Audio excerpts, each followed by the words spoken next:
Saturn has gone retrograde and now Mercury. Saturn के बारे में बात करते हैं कि Saturn retrograde जो है वो डेडलाइंस में डिले करवाता है, कार्मिक इश्यूज बहुत सरफेस पे ले आता है, जो पुरानी अनरिजॉल्व चीज़ें हैं वो सारी बाहर वापस से आती हैं.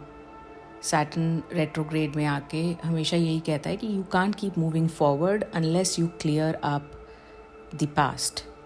सो जब सैटर्न एक्वेरियस में था उस टाइम के जो आपके अनफिनिश्ड या अनरिजॉल्व्ड लूज एंड्स हैं उनको जाके क्लीन अप करो.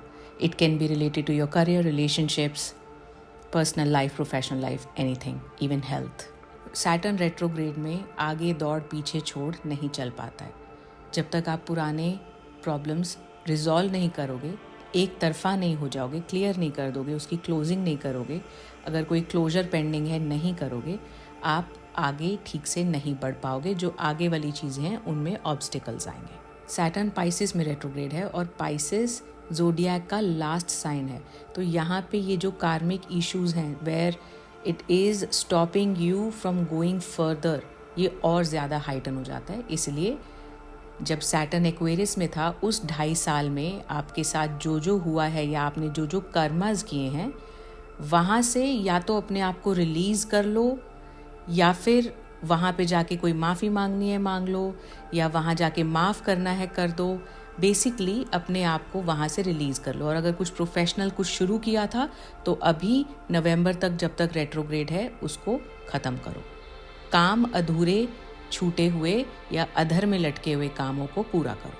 अब मर्क्यूरी भी साथ में कैंसर में रेट्रोग्रेड हो गया है और जब मर्क्यूरी रेट्रोग्रेड होता है तो ये कम्युनिकेशन और आपके नर्वस सिस्टम के ऊपर बहुत असर डालता है. Technology issues, wifi glitches, miscommunications, over thinking, over explaining, पुरानी कॉन्वर्जेशंस, फिर से पुराने मुद्दे, पुरानी बातें बार बार बाहर आएंगी. तो Mercury retrograde wants you to rethink now.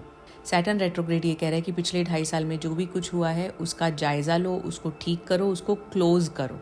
और मर्क्यूरी रेट्रोग्रेड आपको ये कह रहा है कि जो भी हुआ है उसको सोच समझ के करो, रीथिंक करो, रिकंसिडर करो. जो आपने डिसीजंस लिए थे वहाँ पर एक बार और अपना दिमाग लगाओ, अपनी बुद्धि लगाओ कि क्या मैंने वो डिसीजन ठीक लिया था, गलत लिया था. आपने कोई जॉब छोड़ी थी तो ठीक छोड़ी थी या गलत छोड़ी थी. किसी के साथ कोई प्रॉब्लम्स हुई थी, किसी के साथ ब्रेकअप हुआ था, वो ठीक हुआ था या गलत हुआ था.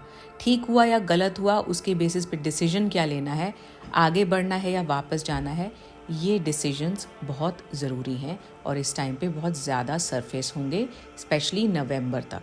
इस टाइम पे कुछ नया मत शुरू करो क्योंकि ये पुराने चैप्टर्स की क्लोजिंग का टाइम है. जो लोग रिग्रेशन थेरेपी में इंटरेस्टेड हैं, this is a great time to get into regression patterns. जो भी पुराने कार्मिक पैटर्न्स आपको नज़र आ रहे हैं उनको ट्रैक करो, उनको ऑब्जर्व करो.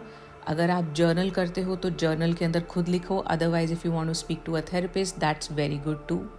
Anyway, the idea is to release and free yourself from any karmic traps from the past that may be holding you back from moving on in life.